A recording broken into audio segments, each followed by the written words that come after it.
Hi, everyone. This is going to be notes for Unit 5 Kinetics Part 4 and Part 5.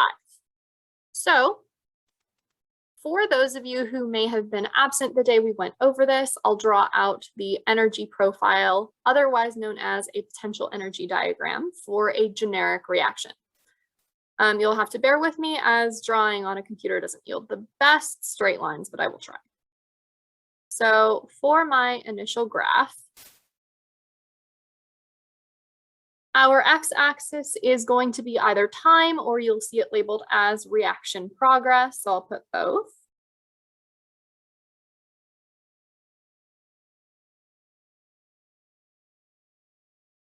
And our y-axis is going to be potential energy.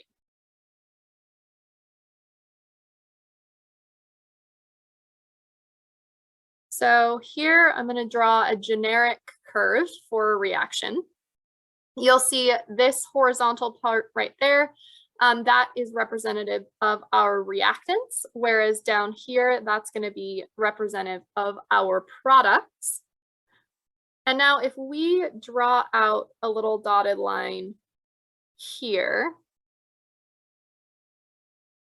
we can go ahead and label what is known as the amount of activation energy. So that's going to be the distance between our reactants and the top of our curve there.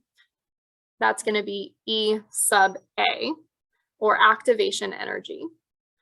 The top part up here, this little area, that is known as two different things. You could either hear it called our activated complex, or it can also be called our transition state.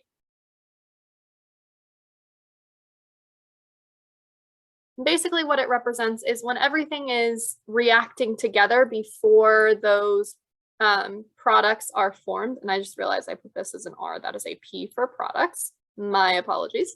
Up here, that's when everything is the highest energy. That's why you see that it's the top part of this hill. So however much energy it takes to achieve reaction, that's going to be your activation energy.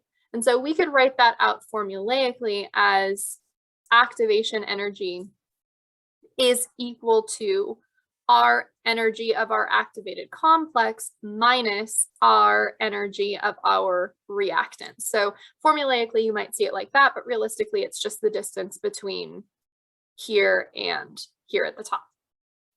Now, there is another distance to be concerned with, and that is called our distance of enthalpy. So I'm going to draw out a little dotted line. That's a terrible dotted line. Right there.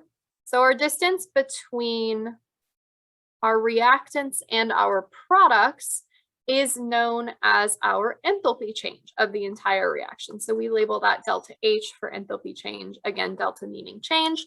You could see it formulaically written out as delta H is equal to our energy of our products minus our energy of our reactants. So if your energy of your products down here is lower than the energy of your reactants, you will get a negative delta H. And when that happens, you'll have an exothermic reaction. However, if your numerical product value is bigger than your reactant value, you will get a positive delta H, which is an endothermic reaction. And the curve in an endothermic reaction would look something like this over there. So moving on to this, you can see an approximate endothermic versus exothermic reaction. Again, our delta H in our endothermic reaction is going to be positive, whereas our delta H in our exothermic reaction is going to be negative, because again, it's products minus reactants, and if our products are at a lower energy, that would yield a negative delta H value. Endothermic reactions overall mean that heat or energy is being absorbed by that reaction system from the surroundings. So if you were to hold an endothermic reaction with your hands, it's going to feel cold to you because energy is being drawn into that reaction and being sucked up from the surroundings. AKA your hands and the air around it. So that's why you're feeling that cold. You can have endothermic processes or exothermic processes, or you can have endo or exothermic reactions. So water melting would be an example of an endothermic process. It's not a reaction because water is still water, but to melt, that implies an intake of energy to move from our solid phase into our liquid phase. Those molecules have more energy in the liquid phase and they're absorbing that from their surroundings. Or cold packs would be an example of an exothermic or an endothermic, reaction where chemicals are actively reacting together and that energy is being absorbed by the surroundings. Exothermic reactions, on the other hand, are the exact opposite. They are releasing energy to their surroundings or releasing heat. So a good example of that would be combustion or the decomposition of hydrogen peroxide, which feels warm after it goes through that decomposition. Here is a sample problem. This is a sample problem that would be similar to one you could expect to see on the AP exam. And it says 2 reactions are represented above, here and here.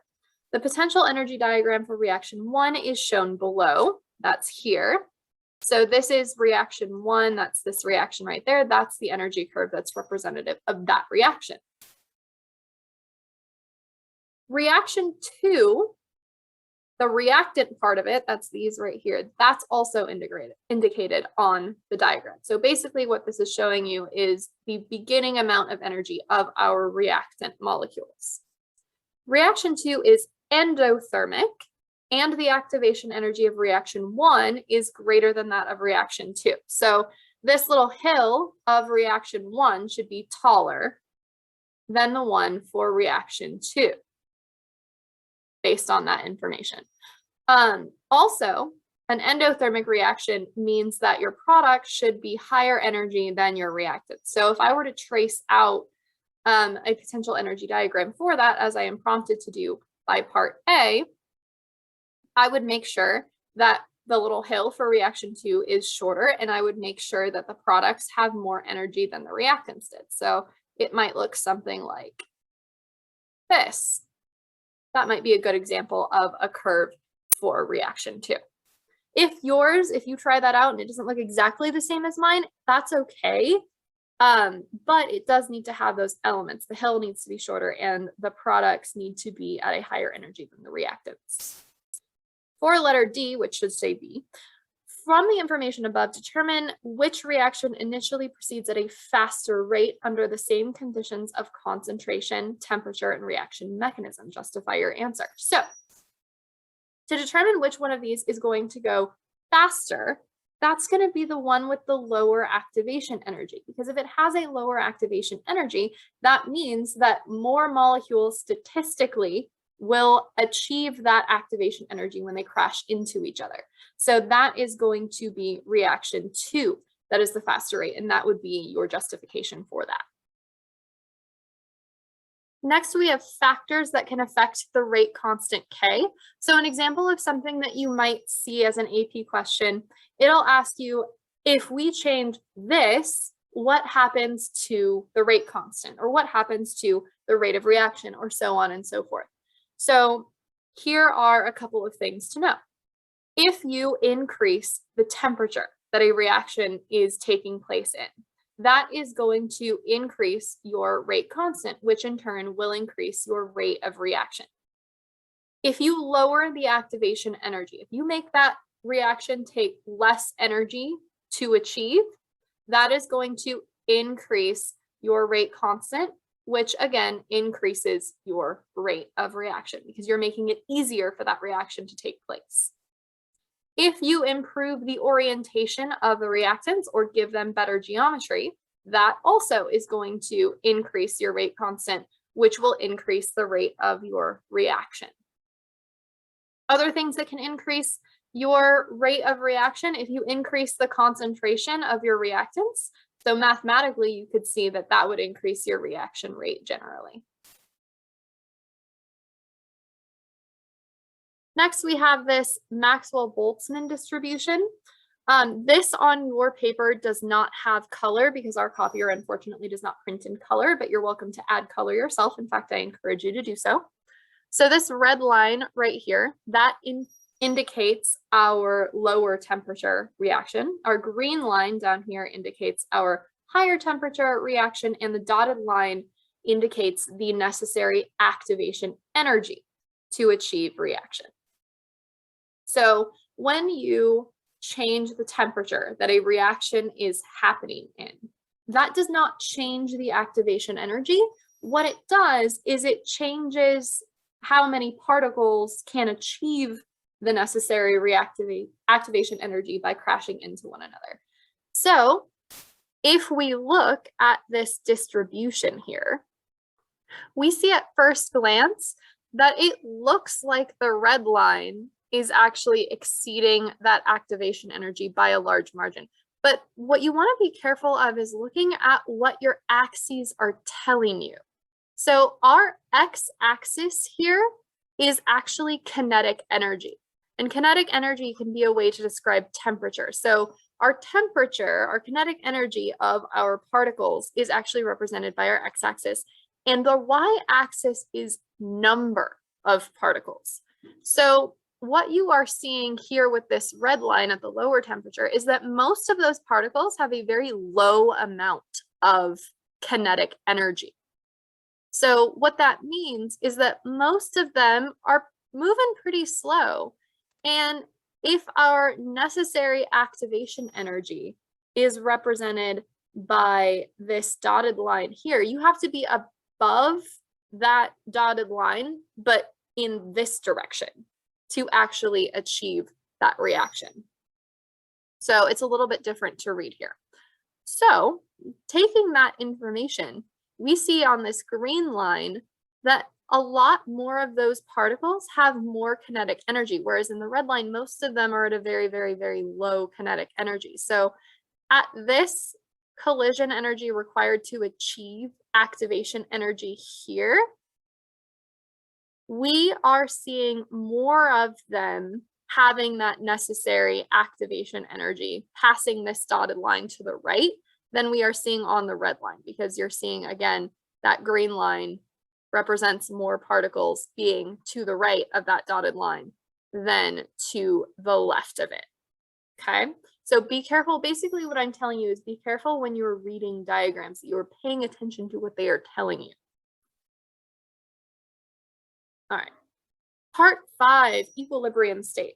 So if you were here in class on Thursday, we did a fun activity where we represented reactions in equilibrium outside, and then we looked at the graphs that were produced by that. If you were not here in class on Thursday, like a couple of you weren't, this is going to be a valuable portion of the notes for you to watch. Now, equilibrium state basically means that the rate of product formation and the rate of reactant formation have stabilized and are not changing, or they're equal to one another. So another way to say that would be our forward rate of reaction is equal to our reverse rate of reaction. You can write a rate law for a forward reaction and a reverse reaction. So as soon as you see this double-pronged arrow, you could have both our rate law of our forward and our rate law of our reverse. So our forward reaction for this generic reaction down here would be rate is equal to K, our constant of our forward reaction, times the concentration of A raised to the power of its coefficient times our concentration of B raised to the power of its coefficient, right? Because in a rate law, we want our reactants to represent that. However, if we're looking at the reverse reaction, our products are actually reactants in our reverse reaction. So we have K of the reverse reaction times reactant C raised to the power of its coefficient times D raised to the power of its coefficient. Here's where this applies to mechanisms that we've been doing so far. Our mechanisms so far haven't really included a lot of equilibrium in them, but what I told you before was you cannot include intermediates in your rate law. So in this example down here, our slow step is our rate determining step. So our rate law needs to be based on the slow step. So ignoring the fact that there's an intermediate in that slow step, if I were to just ask you to write the rate law of your slow step, you would tell me that rate is equal to K times our concentration of O3 times our concentration of O. But again, O is an intermediate, so we can't write that in there. And thus far, we've just been leaving it out, right? But that's not as accurate as it could be. When you see that there is a fast equilibrium, meaning there is an equilibrium reaction in a fast step that contains that intermediate that's also in the slow step, you can solve for that intermediate and make your rate law that much more accurate, okay? So it's clear, and let's move down a little bit and I'll show you how to do that. I'm gonna zoom out a little. So I'm gonna write in my slow step rate law again.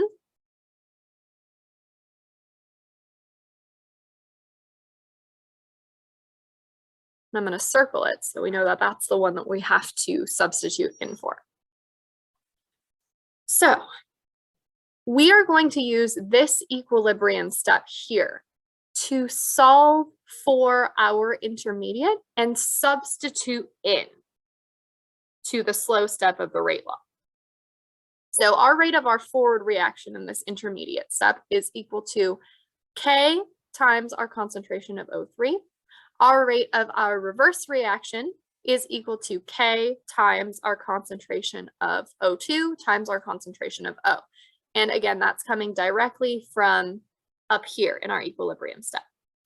Because it is equilibrium, meaning that our rate forward is equivalent to our rate reverse, you can set those two things equal to one another, just like I've done down here.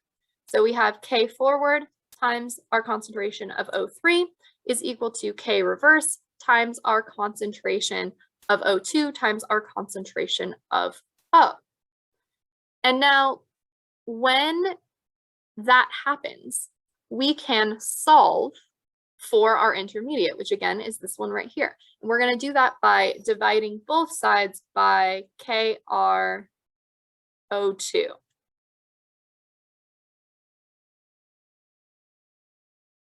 And so that cancels out on one side, and we get down here that our concentration of O is equivalent to K forward times O3 divided by K reverse times O2 mathematically.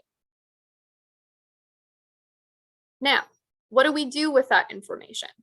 We take this entire thing and we plug it in to our original rate law of our slow step for the intermediate that we're not allowed to have there. So overall, we get that rate is equal to K of our slow times O3. And so up until this point, that's just this portion of our slow rate law.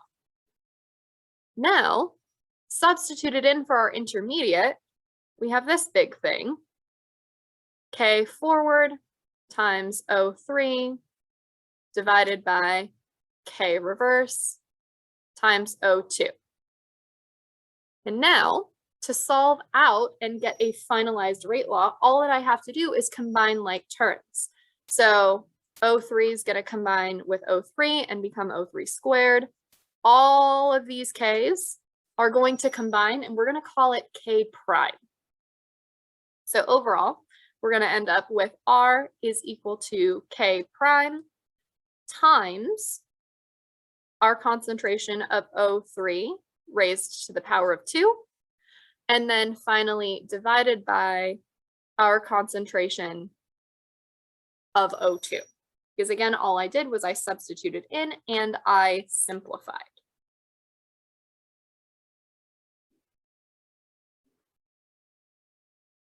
So in a sample problem down here, we want to do the exact same thing. We want to write out our rate law, identify intermediates, and do all the exact same process that we did up in the example.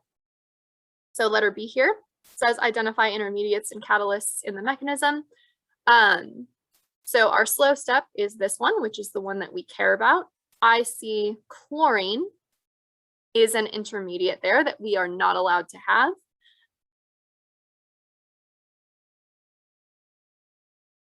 So therefore, that's my intermediate. C says to determine the rate law expression predicted from this reaction. So again, you're going to go to your slow step. You're going to write out your preliminary rate law of your slow step. R is equal to K times our concentration of chlorine times our concentration of CHCl3. And we know that chlorine is our intermediate that we're going to have to substitute out. Next step is to take your equilibrium and set those two rates equal to one another. So our forward reaction is going to be K times our concentration of Cl2.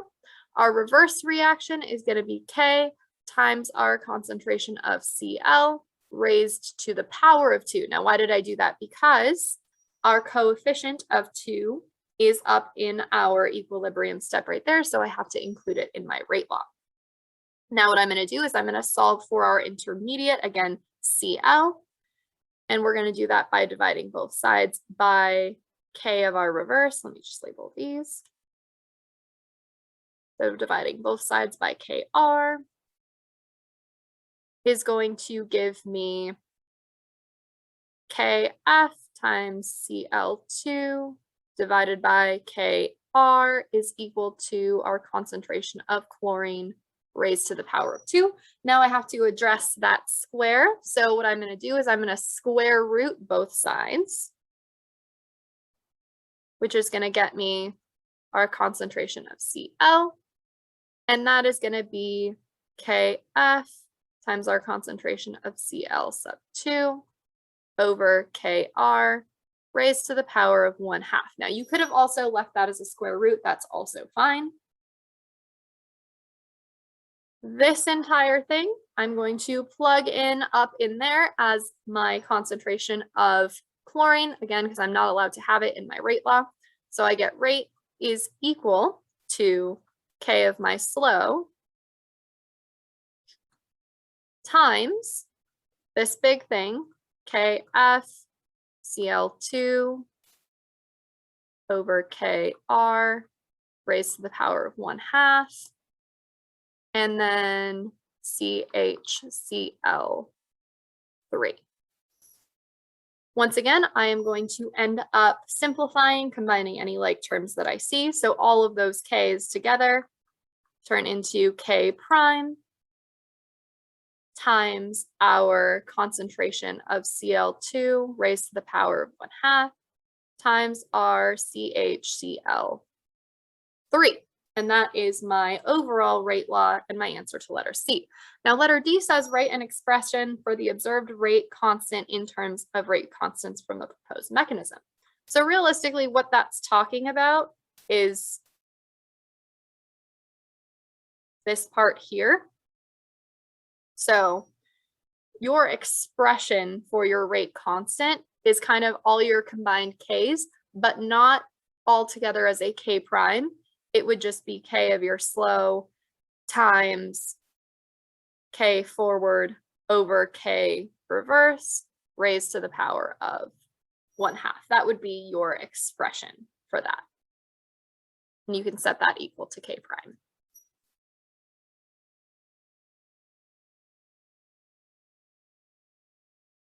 Moving on to some equilibrium values that you will need to be able to calculate. Reaction quotients are ratios of product and reactant concentrations in an equilibrium expression.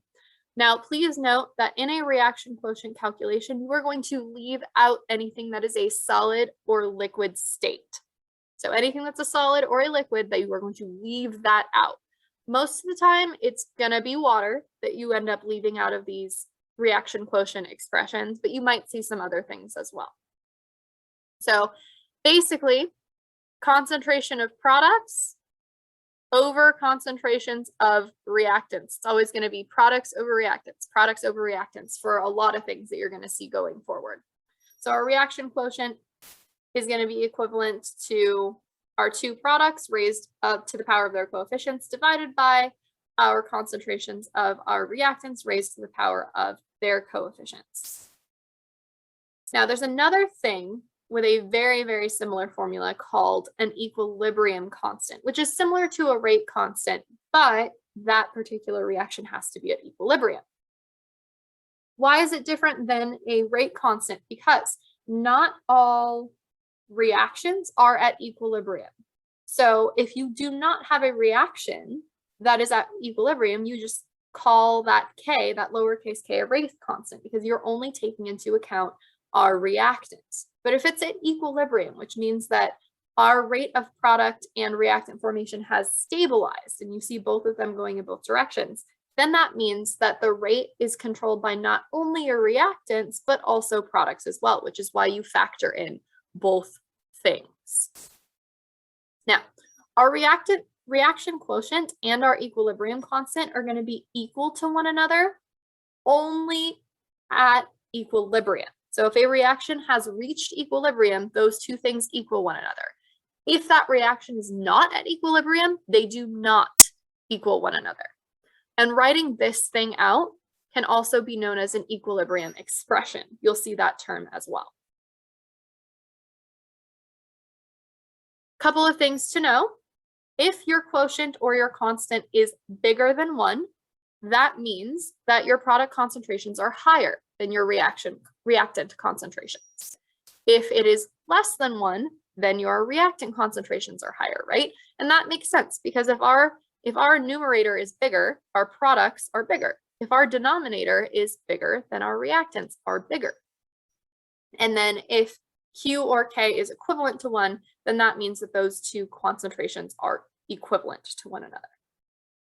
So to practice writing out a couple of reaction quotient expressions or equilibrium expressions, again, products over reactants raised to the power of their coefficients. So our Q sub C, or reaction quotient for letter A, is going to be our concentration of NO2 raised to the power of 2 because it has a 2 coefficient divided by our concentration of N2O4. For letter B down here, our Q sub C is equal to our NH3 raised to the power of 2 divided by H2 raised to the power of 3 multiplied by N2. All right, so that's pretty simple, pretty easy, pretty straightforward. Now, sometimes you're going to be able to use that information to calculate a value. So if it wants a Q or a K overall for an overall complex reaction, and the problem gives you the Q's or K's for every single elementary step in a mechanism, all you have to do to find the overall is multiply them together. Or let's say they gave you K overall and wanted to know what K of step 3 was, but it gave you numbers for the other two. Again, you can solve for K of step 3 in the same exact way, just use that formula. If you want to find the Q or the K for the reverse reaction and you have a bunch of numbers, all you have to do is normally plug in numbers into your equilibrium expression, again, products over reactants. And then once you have a number for that, just do the inverse of it. Take 1 divided by whatever number you get. And then last but not least, we have an instance where you might be finding Q or K for an equation that's multiplied by a factor of 3 or 2 or 1/2 or something of that nature. So let's look at an example down here. If you have that and it's multiplied by a factor of something, whatever this value is needs to also be multiplied by that same factor. So here is a sample equation. And we're going to look at letter A down there. Now, if we compare those two reactions, we'll notice that they have the same products and they have the same reactants, but the coefficients are different. So instead of 2, it's now 2/3. 2, 2/3. That coefficient was 1, now it's 1/3. 2, 2/3. So realistically, this entire reaction in letter A is now raised to the power of 1/3. So if I gave you this information and asked for the equilibrium constant of this one, we'll just take that number, 1.6 times 10 to the negative 2, and raise it to the power of 1/3, and that's it. Now, letter B is a little bit harder because not only is it raised to a different power, but also you'll notice that that reaction is flipped. Instead of the reactants being NO and H2, they're now N2 and H2O, which means that with this thing, we're going to need to take 1 over 1.6 times 10 to the negative 2. However, we still have to raise it to the power of something. So instead of 1/3, like we saw up here, to get from our original reaction to down here, that's a multiple of 3. So I'm going to raise that overall to the power of 3 instead.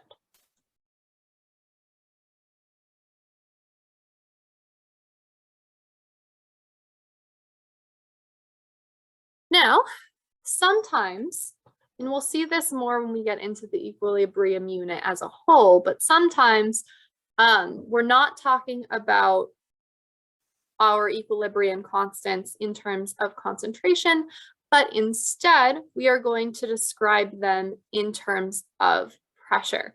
And so when you see that, instead of being K sub C, equilibrium constant for concentration, we get a K sub P, our equilibrium constant of pressure. Okay, so in this example down here, it says, what is the Kp of the above reaction if at equilibrium the pressure of carbon monoxide is 0.598 atmospheres and the pressure of carbon dioxide is 0.159 atmospheres.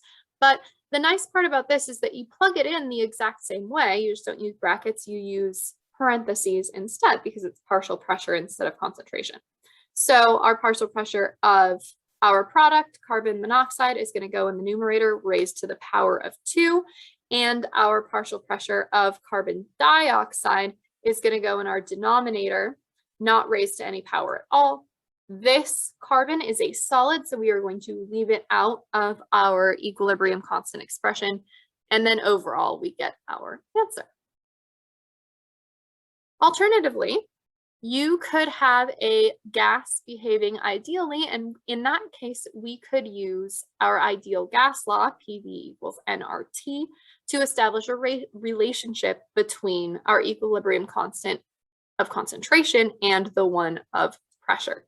And this equation right here is how you would do that. So to discuss that equation just a little bit, we have our K sub P is equal to our K sub C times our gas constant times temperature in Kelvin.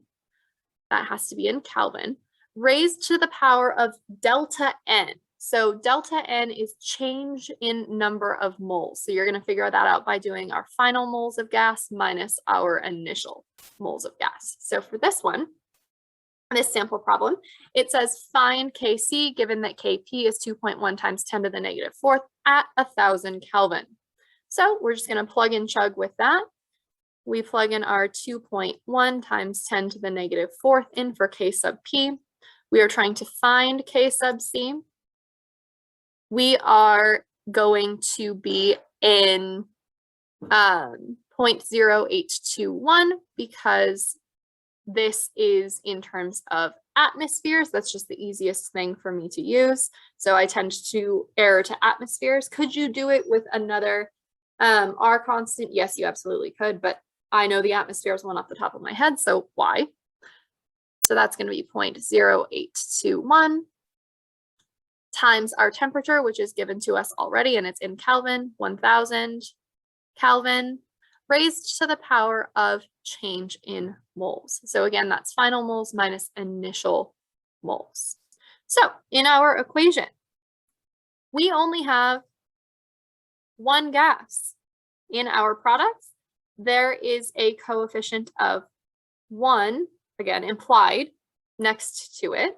So we have our final moles being 1. Our initial moles of gas is 0 because there are no gas molecules in our reactant side. So we have 1 minus 0, giving us 1 as our exponent there.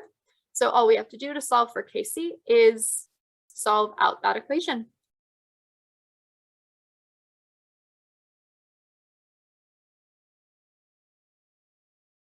All right, I hope that video was helpful for you. If you have any questions, please don't hesitate to ask me in class.